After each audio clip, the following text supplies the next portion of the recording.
গতকাল সহ বেশ কয়েকটি রাতই সাংবাদিকদের জন্য বলা চলে যে নির্ঘুম রাত কেটেছে এবং সাধারণ মানুষকেও এর ভুক্তভোগী, সকলেই ভুক্তভোগী, কারণ দেশ জুড়ে যে ধরনের অবস্থা বিরাজ করছে অনেকটা বলা চলে যে ঠিক কাল কি হবে বা কিছুক্ষণ পরে কি ধরনের ঘটনা ঘটবে, কোথা থেকে কি হামলার ঘটনা ঘটবে সেগুলো বলাটা অনেকটা আনপ্রেডিক্টেবল হয়ে গেছে।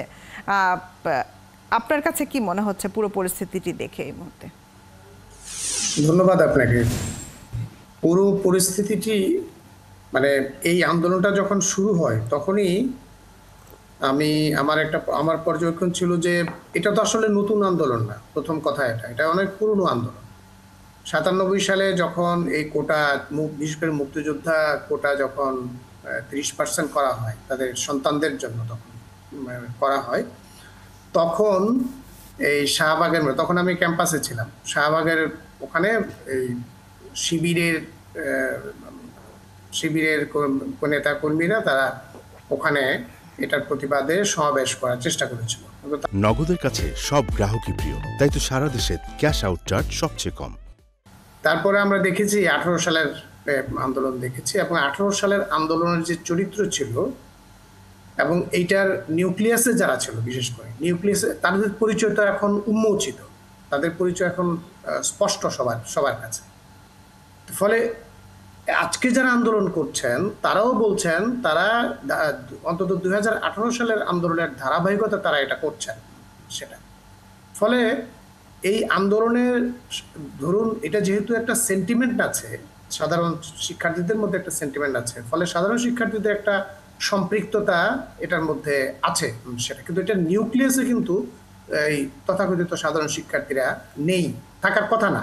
কারণ এইভাবে কোঅর্ডিনেটেড একটা মুভমেন্ট এটা করা যায় না একটা অ্যামোরফাস বা একেবারে সংগঠনবিহীন কোনো ইয়ার পক্ষে এটা সম্ভব না। সেটা সর্বশেষ ধরুন কালকে যে, এবং সেই কারণেই কি আমরা দেখতে পাচ্ছিলাম যে ছাত্রছাত্রীরা যারা আন্দোলনের নেতৃত্বে আমরা টেলিভিশন পর্দায় দেখতে পাচ্ছি, তাদের যে বক্তব্য বা তাদের ফেসবুকে যে বক্তব্য বা টিভি পর্দায় যে বক্তব্য, ধরুন কালকে 3টার সময় সমাবেশ হবে, কিন্তু দেখা গেলো সকাল থেকেই আন্দোলন শুরু হয়ে গেছে। অর্থাৎ নেতৃত্বের জায়গা থেকে তারা, আপনি যেটি বলছিলেন যে সংগঠিত না হলে পারে বা নেতৃত্ব না থাকলে এত বড় আন্দোলন চালানো সম্ভব নয়, এবং তখনই কি সুযোগটা নিয়ে ফেলে অন্য কোনো গোষ্ঠী? এইটা ধরুন অনেকে বলছে যে তৃতীয় পক্ষ সুযোগ নিচ্ছে। আমি তৃতীয় পক্ষ সুযোগ নিচ্ছে বলছি না, তৃতীয় পক্ষ প্রথম থেকেই ছিল এখানে। আপনি সাংবাদিক, আমি সাংবাদিক, আমি নাম বলছি না। এখন বিএনপির সাথে যে এই যে যুক্ত ফ্রন্ট, ওরা কি ভুলে গেলাম, এই যে একটা প্ল্যাটফর্ম করছে, মান্না ভাইরা যে একটা প্ল্যাটফর্ম করেছেন, মানে এই প্ল্যাটফর্মের একজন নেতা, তার সাক্ষাৎকার নিয়েছিলাম আমি। এটা সমকালে মানে সিলেক্টেড অংশ ছাপা হয়েছিল।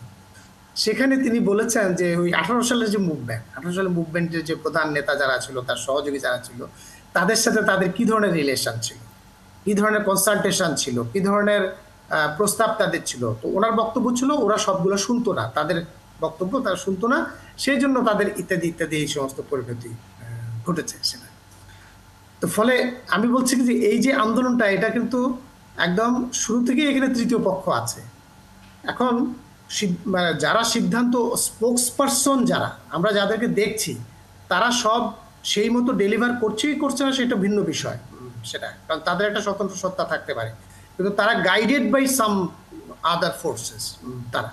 আমি একটা কথা বলি আপনাকে, হাইকোর্ট যখন রায় দিল, পূর্ণাঙ্গ রায় প্রকাশ হলো সম্ভবত গত রোববারই, এটা প্রকাশিত হলো রোববারে, এবং হাইকোর্ট স্পষ্ট বলল যে করতে পারবে, সরকার চাইলে এটা কমাতে বাড়াতে পারবে। তার মানে কি? সংস্কার। তার মানে সরকার চাইলে এটাকে সংস্কার করতে পারবে। এবং আমি যত বুদ্ধিজীবী, যত মানে কলামিস্টদের লেখা পড়ছি, আমাদের পত্রিকায় ছাপিয়েছি, যত জনের লেখা ছাপিয়েছি, কমেন্ট ছাপানো হয়েছে, তাদের সবারই বক্তব্য হলো কোটা প্রথাটা সংস্কার করা দরকার। সরকারও বলছে সংস্কার করা যাবে, কিন্তু তাহলে গ্যাপটা কোথায়? ছাত্রছাত্রীরাও কিন্তু শুরুতে বলছিল তারা কোটা সংস্কার আন্দোলন করছে, কিন্তু তারা দেখুন তারা কোথায় স্থির হলো। আপনাদের টেলিভিশনে আমি ওদের সাক্ষাৎকার দেখেছি, ওরা বলছেন নো, 5%-এর বেশি কোনো কোটা থাকতে পারবে না। ওদের দাবির মধ্যে এটা আছে। কাদের জন্য থাকতে পারবে? অনগ্রসর, তাদের ভাষায় তথাকথিত অনগ্রসর জনগোষ্ঠীর জন্য। তো প্রশ্ন হলো জেলা কোটার কি হবে? ওরা জেলা কোটা নো। তো জেলা কোটা যদি বাতিল হয়, আপনি জানেন যে সমকালে রিপোর্ট হয়েছে যে 23টা জেলা থেকে গত 3টা বিসিএসে যে কোনো পুলিশ অফিসার রিক্রুট হতে হয় নাই সেটা, এবং কুমিল্লা, নোয়াখালী এই সমস্ত জেলাগুলোর যে এই ক্ষেত্রে যে মানে তাদের যে অ্যাডভান্সমেন্ট তাদের আপনি জানেন যে সিভিল সার্ভিসে এমনকি ঢাকা বিশ্ববিদ্যালয়ে একসময় কুমিল্লা, নোয়াখালীর শিক্ষকদের সংখ্যা অত্যন্ত বেশি ছিল। ফলে জেলা কোটাটা অত্যন্ত গুরুত্বপূর্ণ, নারী কোটাটা অত্যন্ত গুরুত্বপূর্ণ, কিন্তু এই কোটাগুলো তারা বলছে এগুলো বাংলাদেশে আমরা এই আলোচনা শেষ করব, কিন্তু আমি একটা জিনিস সাইফুর রহমান তপন একটা জিনিস বলতে চাই যে বাংলাদেশে সরকারি চাকরির যে বাজার বা বেসরকারি চাকরির বাজার যদি আমরা এটার আনুপাতিক হিসাব করি তাহলে দেখা যাবে যে 2:2 হয়তো বা 5:95 এরকম হবে, মানে 5%। হ্যাঁ, 5%। গতবারের বিসিএস এ আমরা দেখেছি যে প্রায় 9,000 আর সরকারি চাকরিতে গেছেন, আর কোটা পদ্ধতির মাধ্যমে খুবই অল্প 1,000 সামথিং ছিল হচ্ছে কোটা পদ্ধতির মাধ্যমে যারা মুক্তিযোদ্ধা কোটায় গেছেন, কিন্তু 9,000 সাধারণ মেধা কোটায় গেছেন। আর সব মিলিয়ে আপনার 12,000 13,000 মানুষ এই সরকারি চাকরিতে ঢুকতে পারছেন 3-4 বছর ধরে প্রিলি, রিটেন টেস্ট সবকিছু দিয়ে। বিরাট এক যুদ্ধ, মানে সরকারি চাকরিতে ঢোকা মানে বিরাট যুদ্ধের প্রস্তুতি আগে থেকে নেওয়া। হঠাৎ করে এই 5% চাকরির বাজার যেটি সরকারি চাকরি, সেই চাকরির বাজারের জন্য সবাই এত উদ্গ্রীব হয়ে উঠল কেন? আমাদের সাম্প্রতিক সময়ের যে রাজনীতি, সাম্প্রতিক সময়ের চাকরির বাজারের আর যে বৈষম্য বা দুর্নীতি, সেগুলো কি মানুষকে বেশি উৎসাহিত করছে কিনা? নিশ্চয়ই, এটা আমি বলবো এটা হলো আমাদের শাসক গোষ্ঠী বা শাসক শ্রেণী যারা আছেন তাদের দুর্বলতা। কারণ এই চাকরিগুলোকে এমন একটা জায়গায় তারা নিয়ে গেছেন, মানে একটা প্রশাসনিক ক্ষমতা এবং তার সাথে অর্থবিত্ত কামাই করার যে পথ উপায়, ফলে দুটো মিলে এটা অত্যন্ত লুক্রেটিভ, যেটাকে বলা হয় অত্যন্ত লোভনীয় একটা চাকরিতে পরিণত হয়েছে। যদিও এটা 80-র দশক কিন্তু এই পর্যায়ে ছিল না। 80-র দশকও বিশ্ববিদ্যালয়গুলোতে আপনি দেখবেন মানে মেধাবী শিক্ষার্থীরা কিন্তু এই দিকে কম যেত, তারা মানে বড় কর্পোরেশনগুলোতে যেত, বড় বড় মানে প্রাইভেট কর্পোরেশন এবং বিশ্ববিদ্যালয় শিক্ষকতার জন্যই তারা বেশি চেষ্টা করতো সেটা।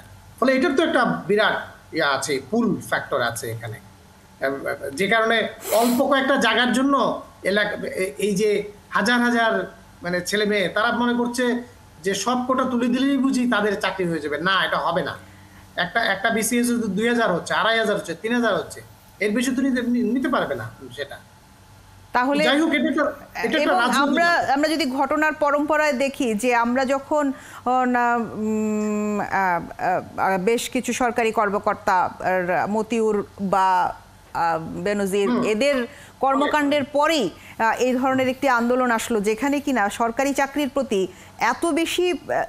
এত বেশি আকাঙ্ক্ষা মানুষের, যে আন্দোলন এত বড় রূপ নিল, কিন্তু সেই সরকারি চাকরির বাজার আপনি বলছিলেন যে সর্বোচ্চ 2,000-2,500 মানুষ একটা বিসিএস এর সুযোগ পেয়ে থাকে, যেখানে আমরা 17-18 কোটির জনসংখ্যার দেশ এবং প্রতি বছর প্রায় 1.5 লাখ বেকার আর চাকরির বাজারে ঢোকে।